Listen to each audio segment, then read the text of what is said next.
Welcome to the first of two virtual public workshops for the Move New Haven Transit Mobility Study. This workshop will provide an overview of the study and public outreach component, summarize existing conditions for Greater New Haven's bus system, ask you for your input, and discuss the study's next steps and how the study team will get there.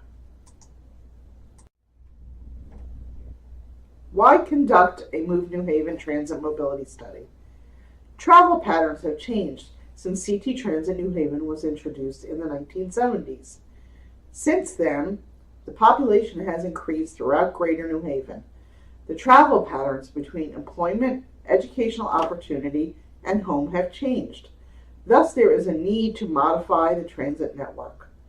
The recommended transit modifications from the Move New Haven Transit Mobility Study will support New Haven's vision to increase CT transit ridership by 25% in the next 5 years at an opportune time when we have key stakeholder support from the local, regional, and state level.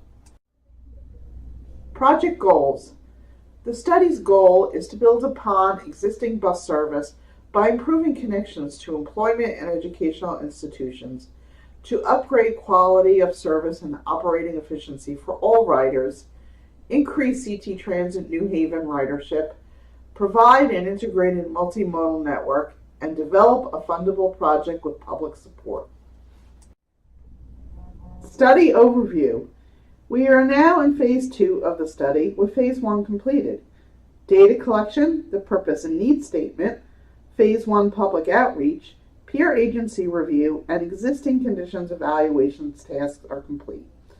Moving on to phase 2, public outreach progresses. Technical analysis continues as well. We are now developing bus service recommendations for specific routes that have been identified as the core of the CT Transit New Haven system and will be analyzed further. By the fall of this year, we will have recommendations for CT Transit New Haven bus operations and infrastructure, followed by a financial analysis and impact assessment of the service and infrastructure recommendations. A second virtual public workshop will be provided to highlight this new information in the fall. The study will conclude with the preparation of a phased and implementable transit plan. Key milestone dates. Last fall, we introduced the study to the public and New Haven's Downtown Farmers Market and the Stetson Branch Library to gain public input for the CT Transit New Haven system. We continued our outreach with an online and in-person survey, community engagement committee meetings, a stakeholder meeting, and education fact sheets. The education fact sheets focus on providing valuable information about successful transit systems for public distribution. Please check them out on the study's website at www.movenewhaven.com. The public outreach coincides with technical analysis that we started in the fall and will continue through the fall of 2017. The Phase 1 peer agency fact sheets can be found on the study's website, and the existing conditions report will be posted to the study website soon. The peer agency review provides a benchmark analysis of transit providers in Ann Arbor, Michigan, Houston, Texas, and Providence, Rhode Island. It summarizes transit strategies employed in those cities for applicability to CT Transit New Haven. Here are some CT Transit New Haven fast facts. CT Transit New Haven serves the city of New Haven and 19 surrounding towns within Greater New Haven. The transit agency has approximately 10 million trips annually and covers 456 square miles with a population of more than 531,000 regional residents. It is owned by the Connecticut Department of Transportation, operated by H&S Management, and managed by First Transit. This system has intermodal connections with passenger rail service and neighboring bus service. Bus riders contribute 21 cents in fare revenue for every dollar needed to run the system, for a fare box recovery ratio of 21%. Here is a map of the CT Transit New Haven system. The CT Transit New Haven system is an expansive system with a wide network of routes. The J4 route between downtown New Haven and Waterbury is one of the longest fixed bus routes in the system, at about 24 miles from end to end. In contrast, the J route runs less than 2 miles from end to end within the city of New Haven. CT Transit New Haven bus stops by municipality. Only 30% of CT Transit New Haven's bus stops are in the city of New Haven. Hamden and West Haven have the second and third highest percentage of bus stops. Over 50% of the system's bus stops are in New Haven, Hamden, and West Haven. CT Transit New Haven's core system. The concentration of bus stops within the city of New Haven and neighboring Hamden and West Haven highlights ridership at the core of the system.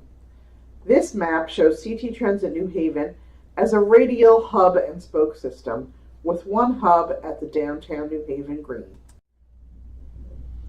As you zoom into the city of New Haven, the one hub system creates route duplication as routes approach the downtown New Haven Green. The CT Transit service is supporting growth in the region. Information about proposed residential, mixed-use, institutional, commercial, retail, and recreational projects provided by the City of New Haven and the New Haven Economic Development Corporation are all near CT Transit New Haven service. The bus system will need to evolve with this development moving forward to meet the new demand that may arise. There are more than 10 proposed developments along the two high ridership routes, B and D. The public outreach process. Public feedback is key to developing study recommendations. In addition to the public outreach listed here and discussed in previous slides, this virtual public workshop will be asking a series of questions to gain your input for the study. We've had a series of community engagement meetings that are open to the public starting at 6 p.m. at the Free Public Library in downtown New Haven. If you would like to attend any of the upcoming meetings, please check out our website at www.movenewhaven.com to find out when and where the next meeting will be held. In our Phase 1 public feedback, you spoke and we listened. The study team thanks all those who have participated in the study's public outreach thus far. This slide provides some examples of the input we've received. One resident commented, "I would take the bus more, but it's such a long wait after getting out of work that I could walk home in almost the same amount of time." Another commenter asked for real-time information and more information at bus stops. Additional comments spoke to headways and span of service improvements for some of the CT Transit New Haven routes. What have we learned so far? Firstly, we have learned that some parts of the system work really well. The system currently has good route coverage.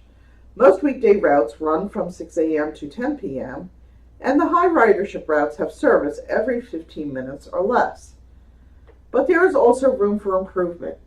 Service could be improved on the weekends, bus stops consolidated, the amount of time customers wait for a bus reduced on some routes, route variations could be consolidated and simplified, and more consistent timing between bus arrivals at the bus stop implemented. The system could also provide limited stop or priority transit service throughout the day, improve time transfers with rail service and neighboring bus systems, and adopt some of the technologies and transit planning initiatives that the peer agencies have used to restructure their transit systems. Based on the evaluation of CT Transit New Haven's existing conditions, there are 4 key corridors that will be looked at in further detail in Phase 2 of this study. These corridors dominate the system in regards to ridership. They are the B. Congress Avenue, B. Whaley Avenue, D. Dixwell Avenue, and D. Grand Avenue. There is a market for CT Transit New Haven in Greater New Haven. Employment and population is forecasted to grow. This could potentially increase the percentage of transit commuters and non-car households within Greater New Haven, and especially the city of New Haven.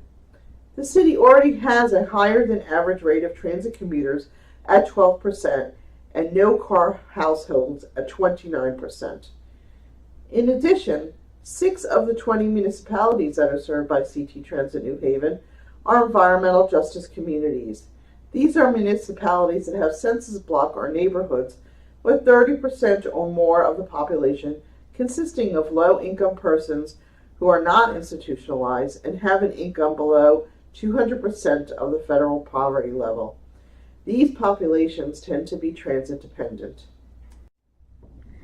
Now is your opportunity to participate in the Move New Haven study. Please answer the following questions about the CT transit system, which route you take, and what you like most and least about your trip. Please complete these questions now.